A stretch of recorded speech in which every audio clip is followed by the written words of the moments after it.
Holy Gospel according to Matthew.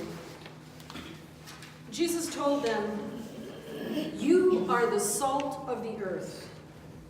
But what if salt were to lose its flavor? How could you restore it?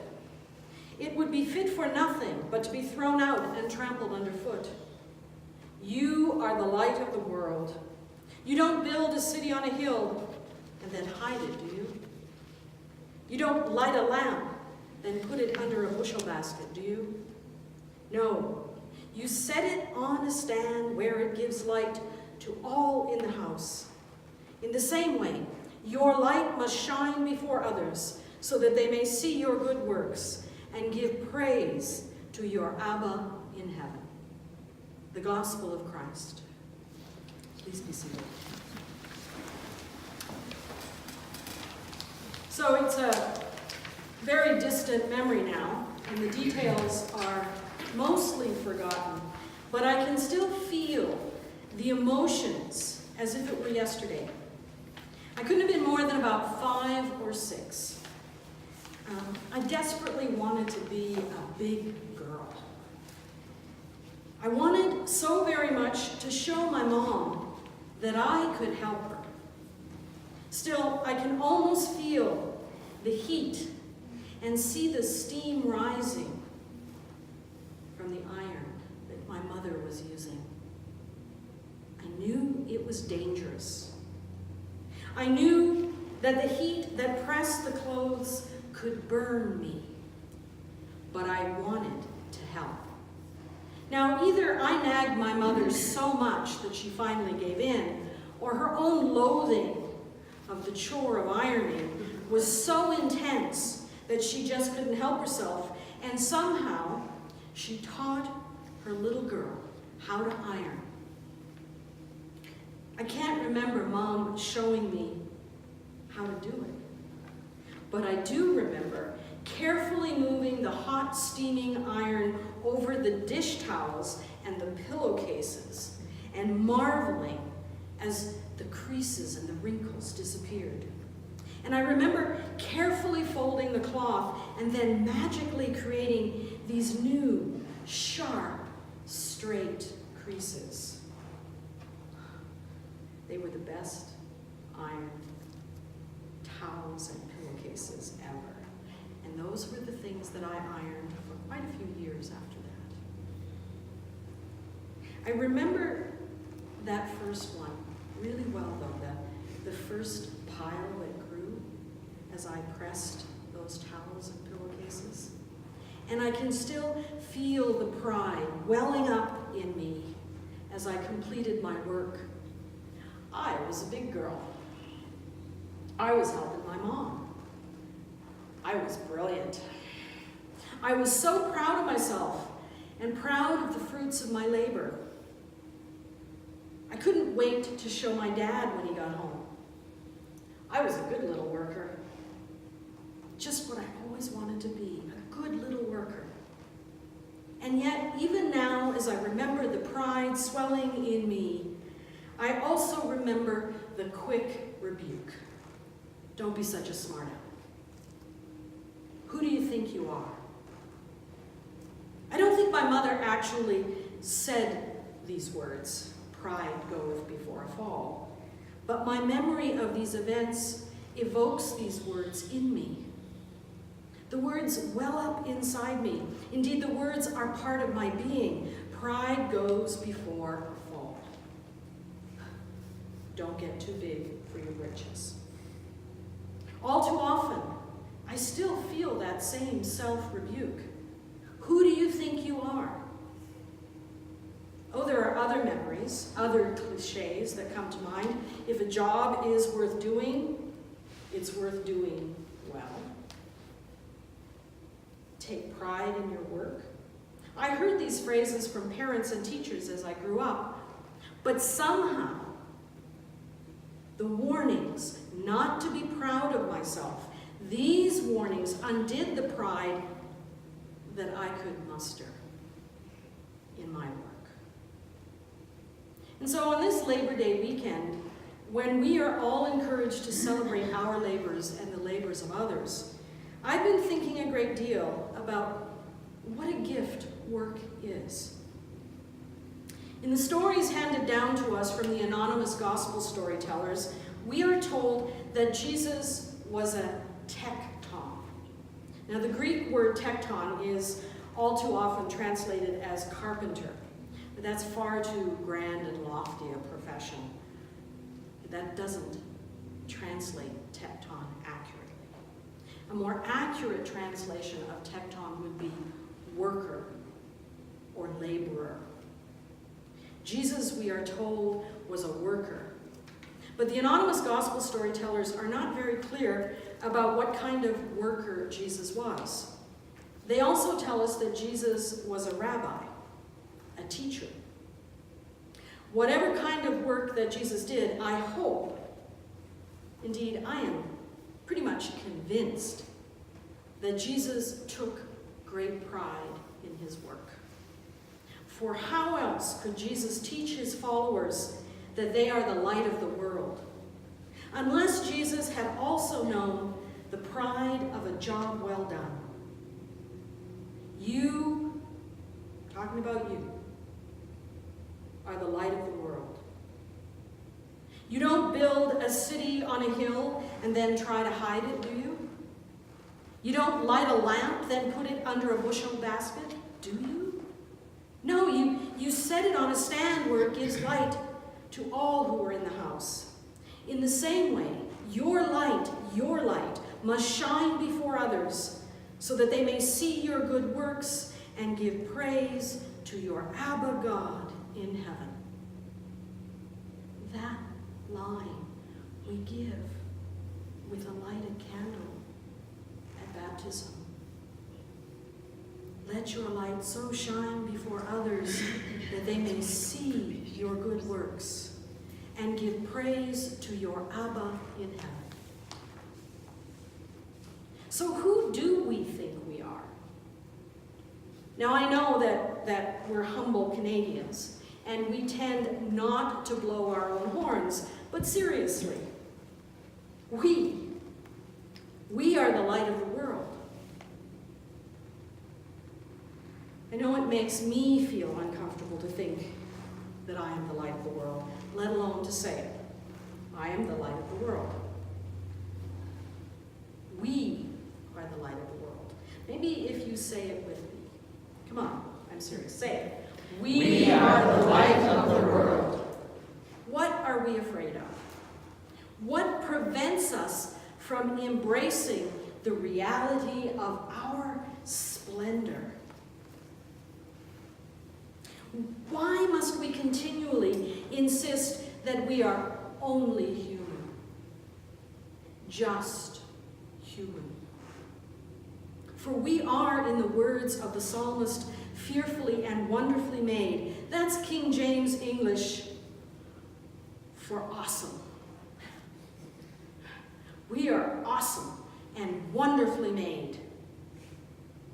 Why can't we accept our own magnificence?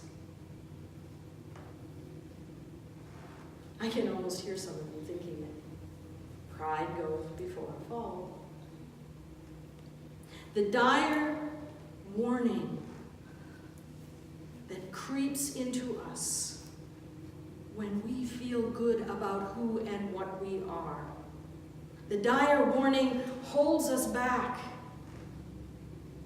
and we perish the thought of seeing the truth of humanity's awesome power to shape and mold a new world, the kind of world that Jesus of Nazareth continues to call us into, the kind of world where we use our talents, our skills, our abilities, our work in the difficult task of creating justice and peace. Have we magnificent creatures become so afraid of failure that we have given up on Jesus' vision of justice? I don't think we've given up this vision. I think we're afraid of it. Marianne Williamson has written, What holds us back in our lives is our fear. And sometimes when you take a very close look, you find out that your fears aren't exactly what you thought they were. Our deepest fear is not that we are inadequate. Our deepest fear is that we are powerful beyond measure. It is our light, not our darkness, that most frightens us. We ask ourselves, who am I to be brilliant, gorgeous, talented, and fabulous? Actually, who are you not to be? You are a child of God. Your playing small does not serve the world. There's nothing enlightened about shrinking so that other people won't feel insecure around you. We were born to make manifest the glory of God that is within us. It's not just in some of us, it's in everyone. And as we let our own light shine, we unconsciously give other people permission to do the same. As we are liberated from our own fear, our presence automatically liberates others. So it is holy work to move past our own fear. It doesn't help you, it helps the world. Today, as I look around the world, I see that there is so very much work that needs to be done. And as I look around this sanctuary, I see so very many talented workers. I think about your various skills and talents, and I can't help but remember the little girl that I once was. So proud to offer up the fruits of my labors to my mom. Those neatly ironed tea towels were but a small part of the fruit of my labor. The bigger part was the love that I was offering to my mom through that work. The poet Gibran insists that work is love made visible. Work is love made visible. And you know I'm always quoting Cornell West, who insists that justice is what love looks like in public. Work is love made visible, and justice is what love looks like in public. How about we put away the tired clichés that are holding us back and take a few risks for the sake of love? When we engage in the work that needs doing, we become the embodiment of love.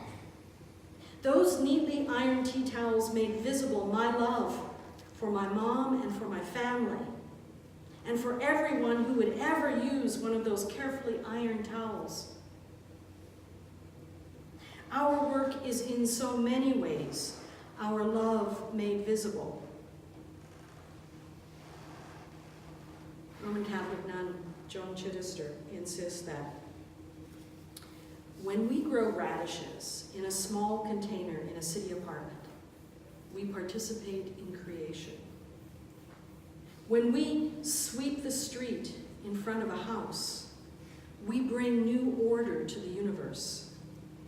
When we repair what has been broken, or paint what is old, or give away what we have earned that is above and beyond our own sustenance, we stoop down and scoop up the earth and breathe into it new life again.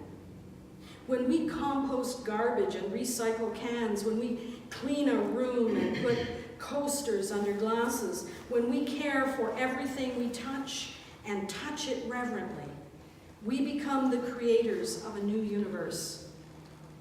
Then we sanctify our work, and our work sanctifies us. A spirituality of work puts us in touch with our own creativity. Making a salad for supper becomes a work of art. Planting another evergreen tree becomes our contribution to the health of the world. Organizing a good meeting with important questions for the sake of preserving the best in human values enhances humanity. Work enables us to put our personal stamp of approval, our own watermark the autograph of our souls on the development of the world. In fact, to do less is to do nothing at all.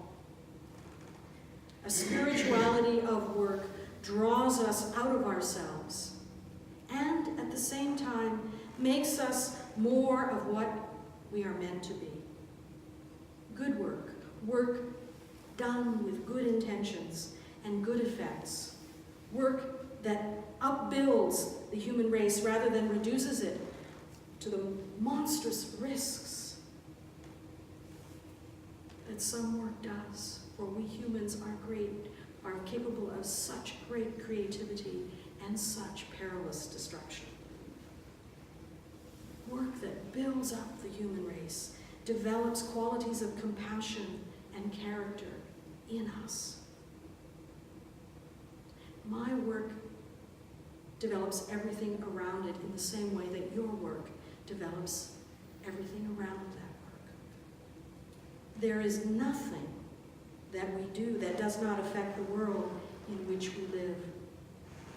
In developing a spirituality of work, we learn to trust beyond reason that good work will gain good things for the world, even when we don't expect them and we can't see them. In that way, we gain ourselves. Literally, we come into possession of ourselves, of a me that is worthwhile, a life that has not been in vain. Me, who has been a valuable member of the human race. Finally, a spirituality of work immerses me in the search for human community. I begin to see that everything I do, everything, has some effect on someone, somewhere. I begin to see my life tied up in others. I begin to see that the starving starve because someone is not working hard enough to feed them. And so perhaps I do. I hope I do. It becomes obvious then that the poor are poor because someone is not intent on the just distribution of goods. And so I become. I hope I become. I hope I become concerned. I hope I begin to realize that work is the lifelong process of personal sanctification that is satisfied only for the world. Salvation is not about individuals.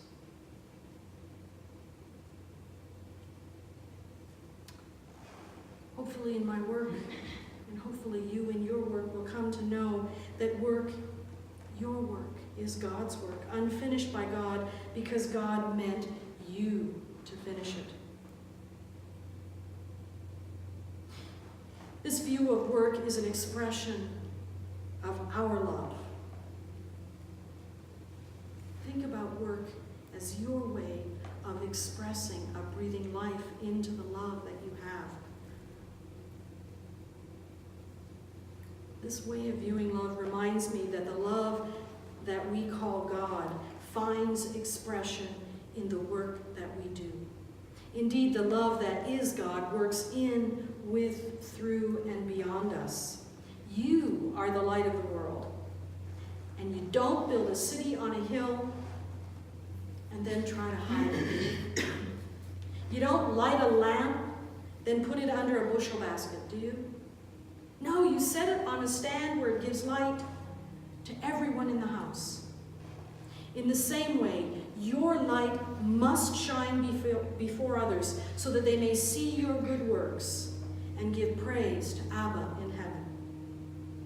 So on this Labor Day weekend, may we all celebrate the sacred work that has nourished, grounded, and sustained us in the magnificent lives that we live.